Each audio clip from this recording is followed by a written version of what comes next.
I want to pick up on that point that Bill was saying, which is his activism is now not in a corporate boardroom, but on college campuses. And we heard this yesterday from Mark Rowan of Apollo. How much are you hearing that increasingly from some of your peers?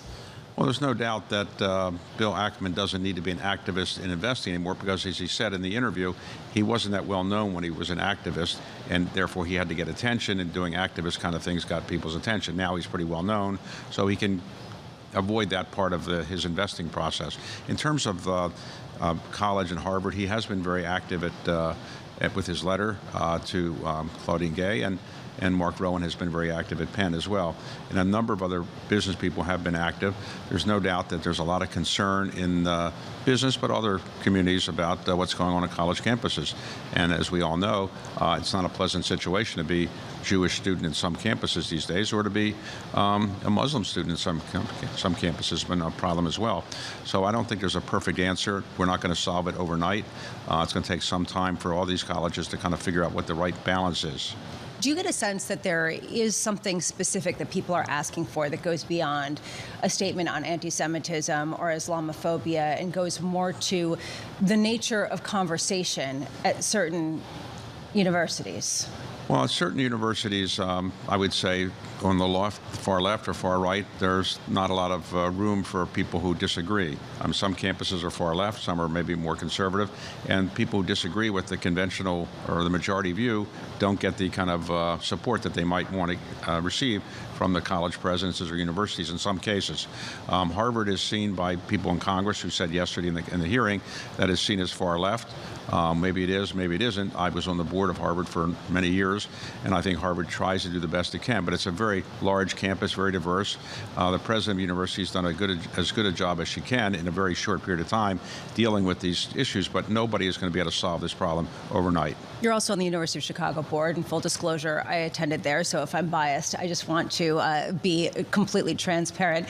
There is this question about whether it's appropriate for a university to take a stand at all on any social issue, or just to let the individual professors and students have their own voices rather than have some sort of collective voice that you have to stay within. Do you think that that is the way to go? Well, it's the same issue CEOs face. Should corporations be taking positions on these kind of issues? Sometimes they do, sometimes they don't. Universities are places where young people are generally allowed to grow and experience what life is going to be about when they leave campuses, and they tend to be sometimes more shrill in certain things they might be when they become an adult.